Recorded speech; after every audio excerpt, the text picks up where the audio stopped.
नून league के सदर और कायदे हिज़्ब इख्तिलाफ शहबाज शरीफ ने इंतखाबी इस्लाहात से मुतालिक ऑल पार्टीज कॉन्फ्रेंस बुलाने का फैसला कर लिया। ज़राए के मुताबिक मुतनाज़ हुकूमती इलेक्शन बिल पर कुल जमाती कॉन्फ्रेंस बुलाई जाएगी। ऑल पार्टीज कॉन्फ्रेंस की तारीख का तयन तमाम मुत्तहिदा अपोजिशन की जमातों से मुशावरत के बाद जल्द किया जाएगा। APC में अपोजिशन से ताल्लुक़ रखने वाली तमाम सियासी जमातों को मदऊ किया जाएगा। APC में इलेक्शन कमीशन समेत मुतल्लिका फरीक़ैन, सिविल सोसाइटी और मीडिया को भी मदऊ करने का फैसला किया गया है।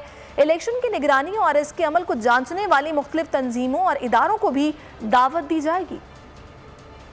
नून लीग के सदर और कायदे हिज़्ब इख्तिलाफ शहबाज शरीफ ने इंतखाबी इस्लाहात से मुतालिक ऑल पार्टीज कॉन्फ्रेंस बुलाने का फैसला कर लिया।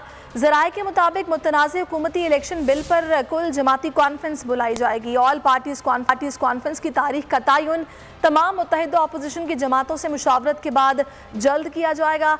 APC में अपोजिशन से ताल्लुक़ रखने वाली तमाम सियासी जमातों को मदऊ किया जाएगा। APC में इलेक्शन कमीशन समेत मुतल्लिका फरीक़ैन, सिविल सोसाइटी और मीडिया को भी मदऊ करने का फैसला किया गया है। इलेक्शन की निगरानी और इसके अमल को जांचने वाली मुख्तलिफ तंजीमों और इदारों को भी दावत दी जाएगी।